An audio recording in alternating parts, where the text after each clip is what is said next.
स्वागत है दोस्तों आप सभी का हमारे इस YouTube channel Future To You में। आज हम क्लास 10th का टॉपिक लेके आए हैं जिसका नाम है graphical method of solution of a pair of linear equation. इसके बारे में हम पढ़ेंगे। तो मैं आपको बता दूं, पेयर ऑफ लीनियर इक्वेशन मतलब कि दो लाइनों की बात चल रही है और दो इक्वेशंस की बात चल रही है। अब लीनियर इक्वेशन और दो लाइनों की बात मतलब दो लाइनें जब भी होंगी तो क्या हो सकता है, अगर दो लाइनें हैं तो या तो वो क्या कर सकते हैं, तीन कंडीशंस बन सकती हैं। या तो वो दो लाइनें एक दूसरे को इंटरसेक्ट कर रही होंगी, या वो दोनों एक दूसरे के पैरेलल होंगी, और या फिर वो दोनों एक दूसरे को कोइंसाइड कर रही होंगी। ठीक है, अब देखो इंटरसेक्ट का होता है ऐसा कि दो लाइनें एक दूसरे को इंटरसेक्ट कर रही हैं। पैरेलल लाइन्स कुछ ऐसी होती हैं और कोइंसाइडिंग लाइन्स कुछ ऐसी होती हैं। एक ही लाइन के ऊपर दो लाइनें जब होती हैं, एक लाइन के ऊपर दूसरी लाइन अपने आप आ जाती है तो फिर उसे हम कहते हैं कोइंसाइड करना। देखो एक एग्जांपल लेते हैं हम कि अखिला नाम की एक लड़की है जो कि एक गांव के मेले में गई है, और मेले में गई है तो वहाँ पे उसने एक हुपला भी खेला है और जाइंट व्हील जो होता है, चरखी जो होती है, बड़ा वाला झूला जो होता है, उस पर भी वो घूमी है। तो अब कंडीशन ये है कि जितनी बार वो राइड उसने ली है उसके आधे टाइम उसने हुपला भी खेला है। तो मान लो, ठीक है, तो लेट हुपला को जितनी बार उसने खेला है उसको हम मान लेते हैं x, उसको हम मान लेते हैं y।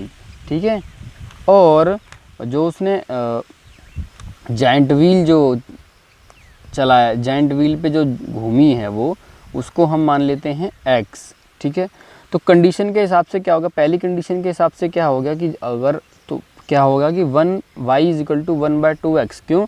क्योंकि जितनी बार उसने जाइंट व्हील पे घूमी है उसके आधे टाइम, जितनी बार वो जाइंट व्हील पे घूमी है उसके आधे टाइम वो हुपला चलाया उसने। तो पहली क्वेश्चन ये हो गई, ये इधर गया तो ये हो गया 2y is equal to x। ठीक है, और इसमें क्या हो गया ये कि ये हो गया x minus 2y is equal to 0। एक इक्वेशन हमारे पास ये आ गई। और दूसरी कंडीशन में उसने ये कहा है कि यदि जाइंट व्हील पे एक राइड के 3 रुपये हैं तो 3 गुणा x हो जाएगा, और हुपला खेलने का 4 रुपये हैं और वो कितने रुपए लेके गई थी, वो 20 रुपये लेके गई थी।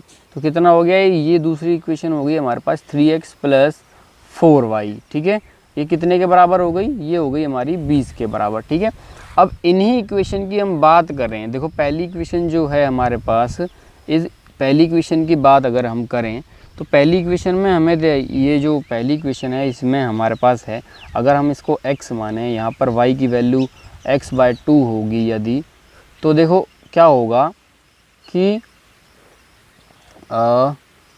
यदि मैंने x को 0 रखा तो y अपने आप 0 आएगा। ठीक है, यदि मैंने x को 2 रखा तो y की वैल्यू 1 आएगी। और दूसरी वाली इक्वेशन के हिसाब से, ठीक है, जो दूसरी इक्वेशन है हमारे पास ये जो दूसरी इक्वेशन है, इस दूसरी इक्वेशन के हिसाब से यहाँ पर मैं यदि करूँ, देखो x है, दूसरी इक्वेशन के हिसाब से y की वैल्यू जो आएगी वो 20 माइनस 3x अपॉन में 4 आएगी। यदि मैंने इसको 0 माना तो ये 5 आएगा। ठीक है, और यदि ये मैंने y 0 मान लिया तो x आएगा 20/3। ठीक है, यदि मैंने x को 4 माना तो ये आएगा ये।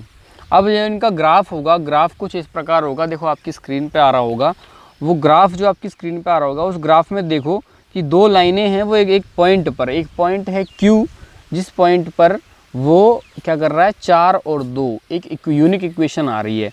मतलब वो पॉइंट है जहाँ पर ये दोनों की दोनों लाइनें एक दूसरे को इंटरसेक्ट कर रही हैं। तो इंटरसेक्ट कर रही हैं, एक ही पॉइंट आ रहा है वहाँ पे सोल्यूशन। ठीक है, अब ये जो पॉइंट जो 042 जो पॉइंट आया है हमारे पास, 4 और 2 जो पॉइंट आया है, ये क्या है, एक यूनिक सोल्यूशन है। ठीक है, इसमें फिर उसके बाद एक और हम एग्जांपल लेते हैं, जैसे एक है रोमिला का। एग्जांपल नंबर 2 है आपका, देखो आपकी बुक्स में देखो एग्जांपल नंबर 2 है। एग्जांपल नंबर 2 में कहता है कि Romila went to stationery shop and purchase 2 pencils and 3 erasers of 9 rupees. उसने रोमिला गई एक दुकान पर, वहाँ पर उसने पेंसिल खरीदी और रबड़ खरीदी, 2 पेंसिल 3 रबड़ 9 रुपये में खरीदी। फिर उसकी फ्रेंड थी सोनाली, सोनाली गई, उसने 4 पेंसिल 6 रबड़ 18 रुपये में ख़रीदी। इनको हमें इक्वेशन को ग्राफिकली और एल्जेब्रिकली दोनों बताना है।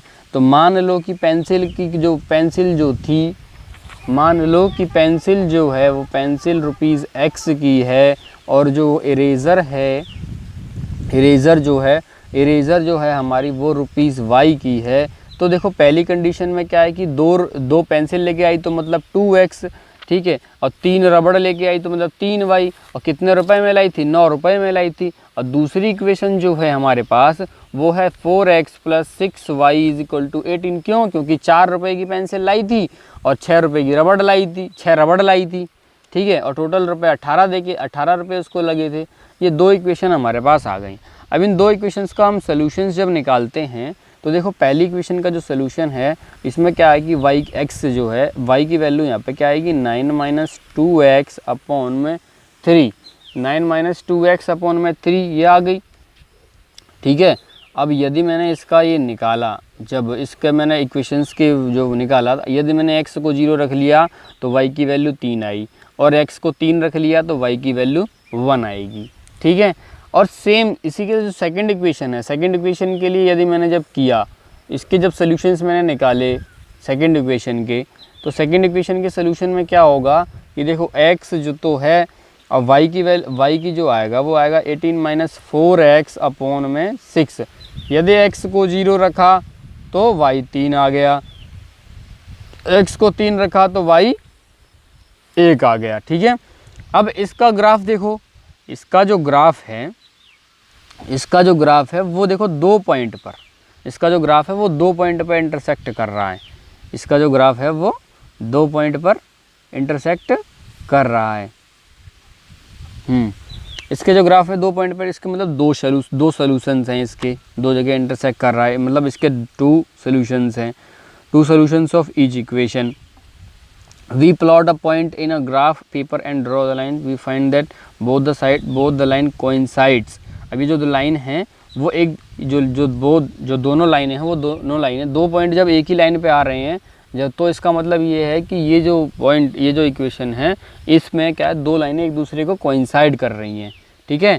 इस वाले में क्या है कि दोनों एक दूसरे को कोइंसाइड कर रही हैं। फिर एक एग्जाम्पल है हमारे पास, तीसरा एक और एग्जाम्पल है हमारे पास कि उसमें 2 रेलों की बात चल रही है। किसकी चल रही है? उसमें 2 रेल की बात चल रही है।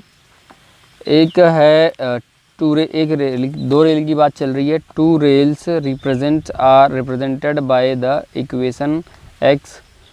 एक की इक्वेशन आई हमारे पास x + 2y - y = 0, और दूसरी इक्वेशन जो हमारे पास एग्जांपल में दे रखी है वो दे रखी है 2x + 4y - 12 = 0, ठीक है। ये 2 इक्वेशन दे रखी हैं। अब इनके हमने सोल्यूशन निकाले, ठीक है। तो x और y, यहाँ पहली वाली इक्वेशन की जो y की वैल्यू आएगी वो आएगी 4 - x / 2, ठीक है। यदि मैंने x को 0 रखा तो y 2 आया, x को मैंने 4 रखा तो y 0 आ गया, ठीक है। फिर उसके बाद सेकेंड इक्वेशन में देखो कि y की जो वैल्यू निकलेगी वो निकलेगी 12 - 2x / 4, ठीक है। तो इसमें क्या है कि यदि मैंने x को 0 रखा तो y 3 आया, यदि x को 6 रखा तो y 0 आ गया।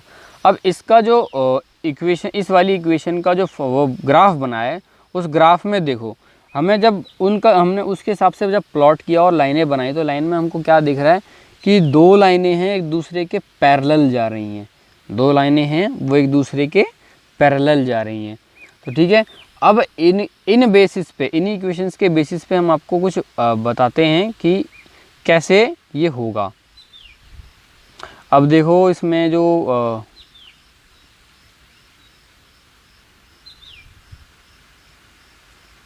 ठीक है, अब इसमें देखो एक मैं आपको दिखाऊं कि ये जो ये आपके स्क्रीन पे एक टेबल बना आ रहा होगा। इस टेबल में आप देखो कि हमारा जो पहला एग्जाम्पल था उसमें दो इक्वेशंस आई थी। एक आई थी x - 2y = 0 और एक आई थी 3x + 4y - 20 = 0। तो इसमें A1/A2, B1/B2 और C1/C2 की बात चल रही है। देखो A1 क्या है कि जो पहला x के साथ में जो कोफिशिएंट रखा हुआ है वो है, और B1 क्या है यहाँ पे जो y के साथ कोफिशिएंट रखा हुआ है वो पहली इक्वेशन का वो है, और C1 क्या है पहला कांस्टेंट है। तो A1/A2 1/3 आया, B1/B2 पहली वाले में -2/4 आया, C1/C2 0/-20 आया। इसमें कंपेयर करते हैं अगर हम A1 और A2 को, तो क्या होता है A1/A2 B1/B2 के बराबर है ही नहीं। जब A1/A2 B1/B2 के बराबर ना हो तो समझ जाना कि वहाँ पर इंटरसेक्टिंग लाइंस हैं, ठीक है। और एग्जैक्टली वन यूनिक सोल्यूशन, एक ही सोल्यूशन वहाँ पर होगा। और दूसरी इक्वेशन में देखो 2x + 3y - 9 = 0 लिखा हुआ, 4x + 6y - 18 = 0 लिखा हुआ है। इसमें क्या है कि A1/A2 B1/B2 और C1/C2 की बात करें तो देखो तीनों के तीनों एक दूसरे के बराबर आ रहे हैं। A1/A2 B1/B2 C1/C2 2/4 है, इसको मैं अगर कट करता हूँ सिंपलेस्ट फॉर्म में लेके जाता हूँ तो 1/2 हो जाएगा। 3/6 है वो भी 1/2 हो जाएगा, -9/18 है वो भी 1/2 हो जाएगा। तो कहने का मतलब A1/A2 B1/B2 के बराबर है और B1/B2 C1/C2 के बराबर है।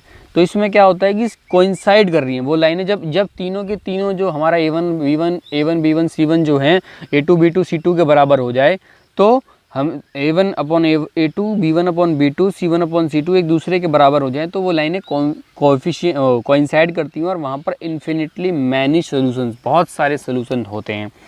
और थर्ड इक्वेशन है हमारे पास x + 2y - 4 = 0, 2x + 4y - 12 = 0। इसमें क्या है कि 1/2 2/4 - 4/12 इसमें ये आ रहा है। तो इसमें क्या है कि A1/A2 जो है वो B1/B2 के बराबर तो होगा लेकिन C1/C2 के बराबर नहीं होगा। जब A1/A2 B1/B2 के बराबर हो लेकिन C1/C2 के बराबर ना हो तो समझ जाना कि वो लाइनें पैरेलल हैं और वहाँ पर कोई भी सोल्यूशन नहीं मिलेगा हमें। तो ये जो टेबल आपके सामने आ रहा है, इसी टेबल के बिहाफ पे आपको पूरी एक्सरसाइज करनी है। इस एक्सरसाइज में अब देखो, इस एक्सरसाइज में हम आपको अब करके दिखाएंगे इसको नेक्स्ट वीडियो में। तब तक के लिए धन्यवाद, मिलते हैं नेक्स्ट वीडियो के साथ।